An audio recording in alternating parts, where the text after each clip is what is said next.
Joining us now, Jamil Jaffer, founder and executive director of the GMU National Security Institute. He's also a former associate counsel to President George W. Bush.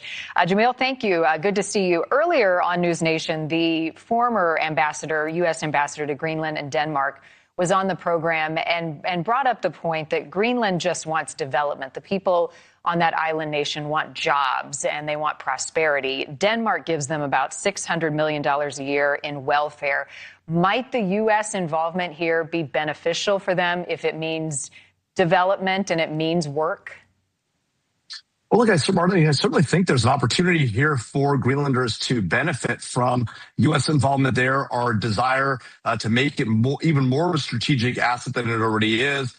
You talked already about the critical minerals that are there. They are hard to get out. They're hard to utilize, but there are efforts afoot to do that. That will bring economic opportunity to Greenlanders and the like. And so there are opportunities that can come out of a potential U.S.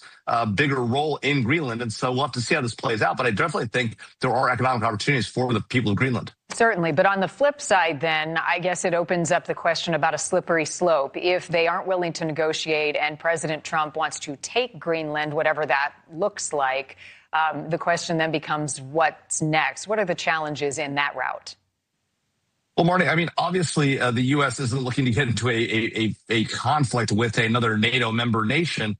And there's an effort afoot to try and figure this out. But this isn't the first time the U.S. has sought to acquire Greenland. Going back to the mid 1800s, William Seward tried to purchase Greenland. And then in the 1940s, we actually made an offer of $100 million to buy Greenland. And so this is the third time, or maybe the fourth, because President Trump talked about it in 2019 as well, the fourth time that the U.S. has sought to take Greenland with an economic deal with Denmark or other folks. And so the question now becomes, how do we get to that deal? And it is clear that the president made it transparent. He wants Greenland. He's willing to, potentially threaten to do things. But at the end of the day, the way this actually likely plays out is some sort of an economic deal. The Greenland, for their part, Denmark has already offered more authority for the U.S., more opportunity to put more basing rights and more military facilities there. So that's already in place. The question just becomes, what is the art of the deal here? And, President Trump is the author of a book called The Art of the Deal. So we'll see what he can get to here. But he's definitely going to use that potential stick as an effort to try and get this to a conclusion.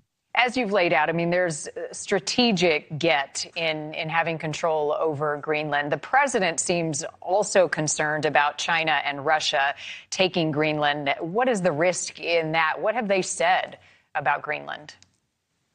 Well, look, everyone knows that the Arctic is a key asset for all of these nations. It's got a huge amount of minerals and potential other natural resources as a route to get from place to place and to launch missiles and to conduct warfare if you need to. The Arctic is a key theater, and Greenland is a key Arctic nation, as are the U.S., Russia, China, and others. And so the question becomes, if we believe that the Russians and Chinese are making a play for the Arctic, which they clearly are, do we need Greenland as a key strategic asset for the United States? And our view has long been, among multiple presidents, that Greenland does play that role. President Trump might be the first president to threaten the use of force to get Greenland, but in a lot of ways, that's a way of getting to a deal with a Denmark that clearly does not want to make a deal over Greenland. And so I think there's an opportunity here. I do think this is in significant part about our major nation state adversaries, including China and Russia. And so the question then becomes, what do we do here? And is China trying to make a play for the Arctic,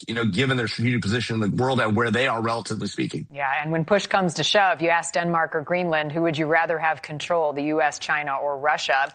I'll leave that question open-ended, but I think many could finish the answer. Jamil, thank you as always. Appreciate it.